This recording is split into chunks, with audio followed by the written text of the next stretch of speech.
Olá meus amigos e irmãos, sejam muito bem-vindos ao nosso canal. Hoje iremos lhes contar a maravilhosa história de fé e fidelidade a Deus por parte de Daniel e seus amigos. Se gostarem, por favor não esqueçam de deixar o seu like e seus comentários. Caso não gostem, seus comentários serão bem-vindos também para podermos nos esforçar por trazer a cada dia novas histórias bíblicas. É com grande carinho e espírito cristão que nos dedicamos à sagrada obra de divulgação das Sagradas Escrituras. Assim, sem mais delongas, vamos à história. A antiga cidade de Jerusalém, no reinado do rei Joaquim, era um lugar de grande esplendor e profunda devoção, mas também de crescente tensão e ameaça. As muralhas douradas e os templos sagrados, banhados pelo sol do deserto, erguiam-se como monumentos da aliança de Deus com o povo de Israel. Dentro dessas muralhas, 4 jovens nobres brincavam nos pátios de suas casas abastadas, sem imaginar o destino que os aguardava. Daniel, Ananias, Misael e Azarias, crianças de linhagem real e aristocrática, cresceram entre as sombras imponentes do Templo de Salomão, aprendendo a lei de Deus e a tradição de seus pais. Jerusalém, naquele tempo, era uma cidade vibrante, onde os cheiros das especiarias do mercado misturavam-se com o incenso das orações que subiam continuamente aos céus. Os 4 amigos, ainda na infância, corriam pelas ruas estreitas de pedra, rindo e sonhando com o futuro. O som de seus risos ecoava pelas praças, onde rabinos ensinavam as escrituras, e pelo Monte Sião, onde as cerimônias sagradas celebravam a aliança entre Deus e Israel. Todos os dias, seus pais orgulhosos, membros da nobreza, observavam seus filhos, certos de que cresceriam para serem líderes em uma Jerusalém que eles acreditavam ser eterna. Porém, esses dias de infância dourada já estavam ameaçados. As nuvens da guerra aproximavam-se do horizonte, e o rei Joaquim, envolto em alianças e tributos, tentava manter o reino de Judá livre das garras da Babilônia. Para as crianças, o medo da invasão parecia distante, uma sombra que seus pais falavam com vozes baixas, em conversas que tentavam esconder dos ouvidos dos filhos. Mas Daniel, sempre atento, percebia o medo nos olhos de sua mãe quando o exército de Judá marchava ao longe. Algo está para mudar, ele murmurava a seus amigos, algo grande e terrível. Enquanto corriam pelos pátios de suas casas ricas, ou se sentavam sob a sombra das oliveiras para estudar as leis de Moisés, os meninos eram protegidos pela segurança de Jerusalém. No entanto, a realidade estava cada vez mais próxima. Daniel já demonstrava uma sabedoria além da sua idade. Seus pais acreditavam que ele estava destinado a algo grandioso. Ananias era conhecido por sua coragem inabalável, enquanto Misael tinha uma fé profunda. E Azarias, sempre fiel, era o mais zeloso nas orações diárias. Em meio à opulência da cidade, os sons distantes de exércitos começavam a se aproximar. O rugido de Nabucodonosor ecoava nos ouvidos de Joaquim, e as pressões para dobrar os joelhos diante do poder babilônico se tornavam irresistíveis. Foi nesse tempo de incerteza que os 4 jovens viram seus sonhos de infância serem engolidos pela cruel realidade. Os dias despreocupados de Jerusalém transformaram-se em pesadelos de exílio e cativeiro. A noite em que os soldados babilônicos invadiram Jerusalém, os 4 amigos, agora adolescentes, viram suas vidas mudarem para sempre. O templo, que eles tanto amavam, começou a ruir sob o peso da invasão. As muralhas da cidade, que outrora os protegiam, não podiam mais conter a força do império estrangeiro. O brilho dourado do templo se misturava ao fogo e à destruição, enquanto eles, arrancados de seus lares, foram levados para a corte de um rei que não conhecia seu Deus, nem respeitava suas tradições. Agora, longe de sua cidade, escravos de um império estrangeiro, Daniel, Ananias, Misael e Azarias lembrariam com saudade dos dias inocentes de sua infância, dos pátios ensolarados de Jerusalém e da proteção de seus pais. Mas mesmo no cativeiro, nunca esqueceriam quem eram ou a promessa que carregavam consigo, uma fé inabalável em seu Deus, que os acompanharia, não importando onde estivessem. O peso do destino esmagava os 4 amigos. O barulho ensurdecedor da cidade ecoava pelos muros gigantescos, engolindo suas memórias do silêncio sagrado de Jerusalém. O cheiro de especiarias, incenso e fumaça misturava-se ao suor dos soldados e dos prisioneiros. O contraste com sua terra natal era doloroso, quase sufocante. Onde antes havia as suaves colinas e os muros familiares de sua cidade, agora existia apenas a vastidão de uma metrópole dominada por deuses estrangeiros, com seus templos monumentais e suas estátuas ameaçadoras. Os 4 amigos, de linhagem nobre, foram escolhidos pelo rei babilônico não como escravos comuns, mas como troféus. Eles seriam educados dos costumes pagãos, lapidados para servir a um rei que desconhecia o Deus de Israel. Os 4 amigos foram levados ao palácio, suas cabeças ainda erguendo-se em resistência silenciosa, mas o medo estava claro em seus olhos. Daniel tentava se manter firme, mesmo com o coração despedaçado. Ele se sentia responsável por seus amigos e por manter viva a fé que os sustentava. Ananias, o mais impulsivo, estava com o olhar fixo no chão, seus punhos cerrados em impotente frustração. Misael, sempre o mais sensível, não conseguia esconder as lágrimas que ameaçavam cair, enquanto Azarias, fiel e quieto, mantinha sua oração em silêncio, como uma âncora em meio à tempestade. Quando chegaram aos salões de Nabucodonosor, o verdadeiro horror da nova realidade foi revelado. Diante deles, altos oficiais da corte, com suas vestes ricamente adornadas e seus semblantes impenetráveis, os aguardavam. Seus futuros seriam decididos ali, naquele salão opulento, longe de casa, onde não havia eco de seu Deus, nem vestígio de sua terra. Mas o golpe mais doloroso ainda estava por vir. Um dos oficiais, com uma expressão austera e fria, aproximou-se dos jovens hebreus e pronunciou as palavras que selariam a quebra de suas identidades. Vocês serão educados na cultura de Babilônia e receberão novos nomes, adequados aos deuses desta terra, anunciou com uma voz cortante. Os 4 se entreolharam, confusos e apavorados. Trocar seus nomes era como roubar suas almas. Um nome carregava a identidade, a herança, o vínculo com o passado.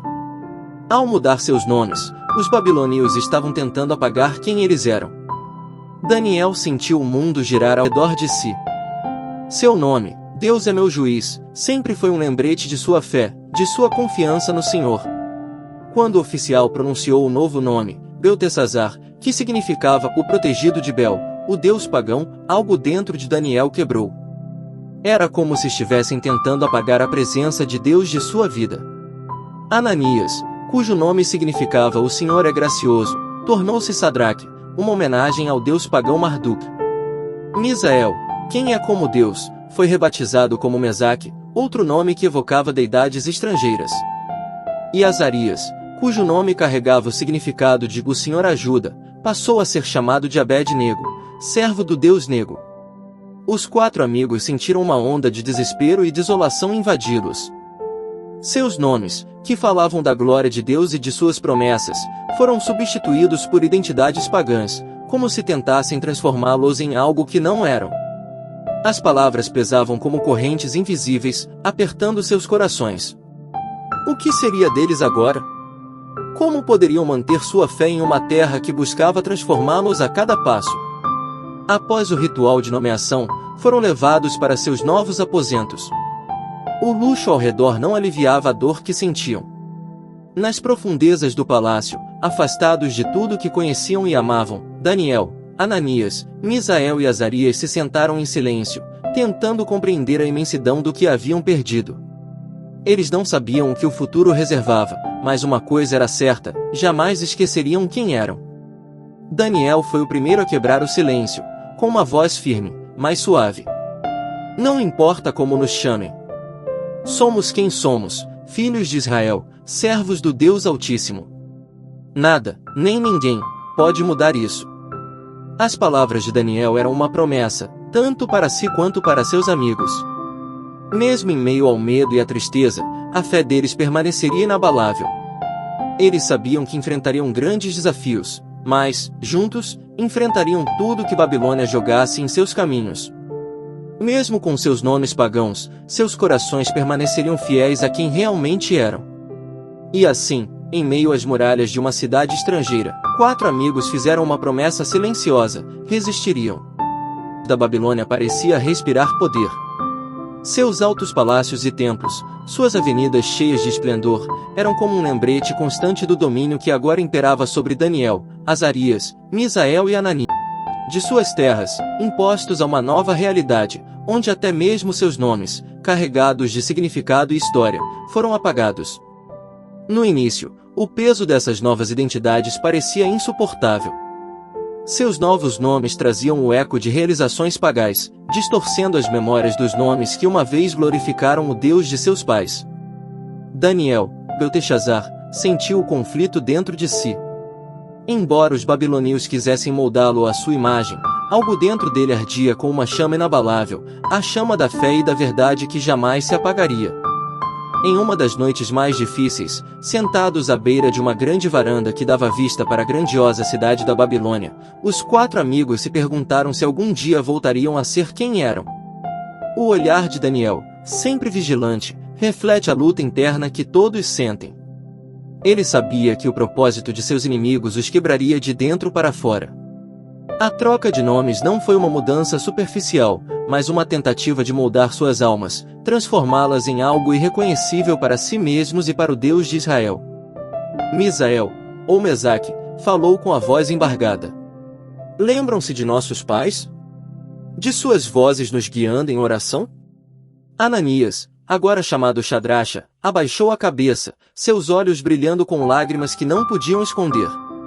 Lembro-me do som de suas vozes, e de como tudo isso parece distante, como se fossemos estranhos em nossa própria pele.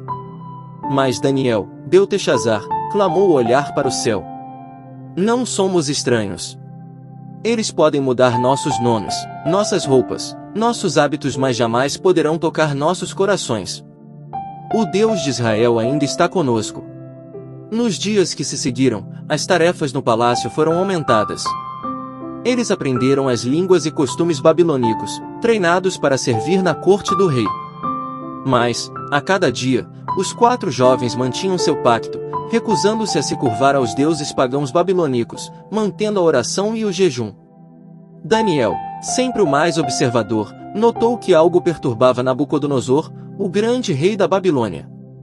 Então, chegou o momento decisivo. O rei teve um sonho que ninguém conseguiu interpretar. Nem seus magos, nem seus conselheiros mais sábios puderam oferecer uma resposta que acalmasse sua alma. Era um enigma que assombrava Nabucodonosor dia e noite. Ele viu uma grande estátua com uma cabeça de ouro, peito e braços de prata, ventre de bronze e pernas de ferro misturadas com barro.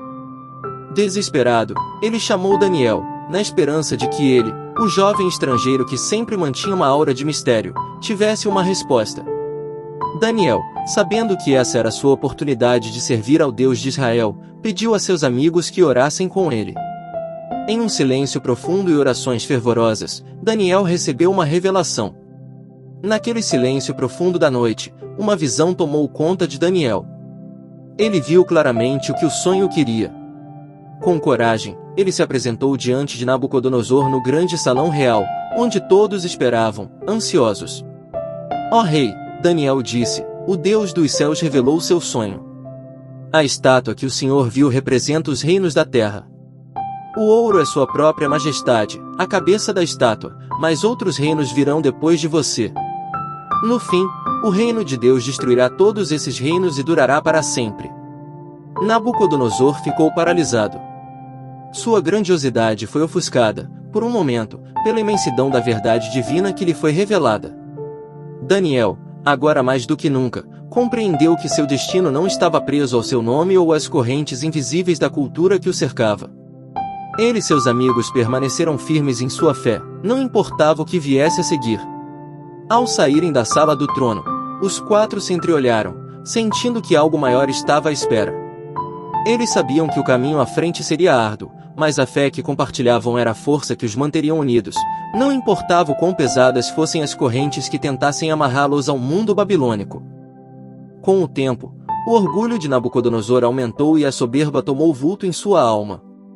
Ele construiu uma grande estátua de ouro e ordenou que todos se curvassem diante dela.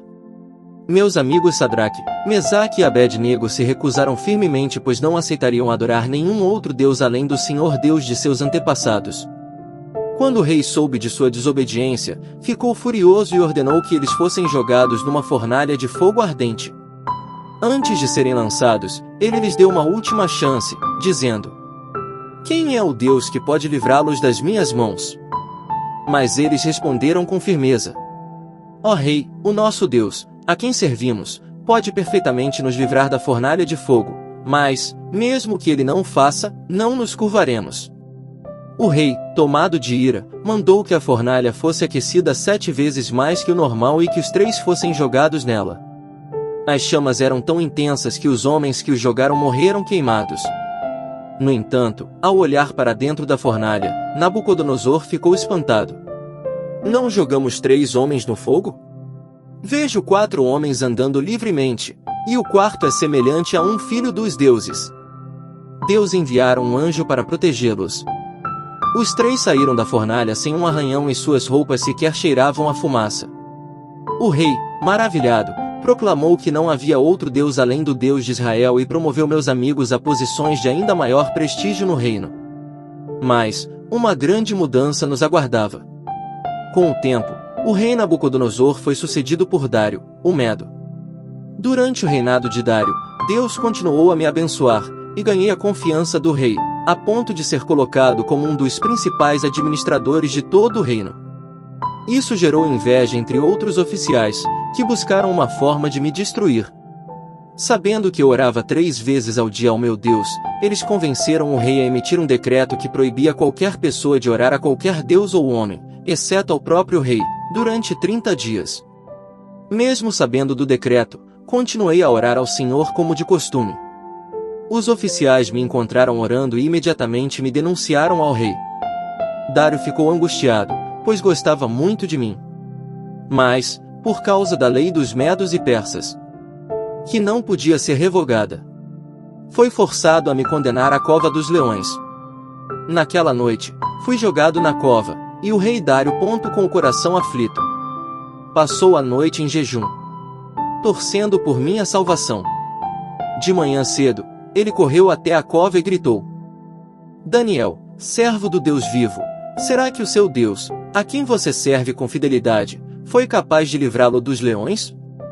Para a surpresa e alegria do rei, respondi: Ó rei, viva para sempre! Meu Deus enviou o seu anjo e fechou a boca dos leões.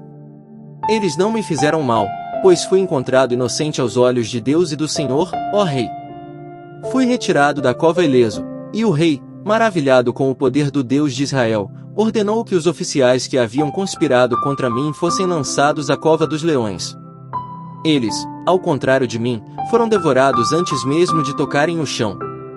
O rei Dário então emitiu um decreto em todo o reino, declarando que o Deus de Daniel era o Deus verdadeiro, que vive para sempre, cujo reino jamais será destruído. Minha vida na Babilônia foi marcada por grandes provações, mas em todas elas o Senhor esteve comigo.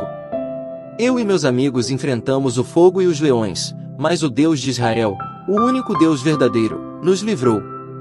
Nosso testemunho se espalhou pelo império, e o nome do Senhor foi exaltado até mesmo entre reis pagãos. Este é o Deus a quem servimos, que é fiel aos que confiam nele, mesmo nas mais sombrias adversidades. Queridos irmãos e irmãs, chegamos ao fim de mais um vídeo e queremos, de coração, agradecer por estarem aqui conosco. Sua presença e apoio são essenciais nessa jornada de transformação e crescimento que estamos trilhando juntos. Se este conteúdo tocou seu coração, inspirou sua fé ou trouxe uma nova perspectiva para a sua vida, pedimos que você se inscreva no nosso canal.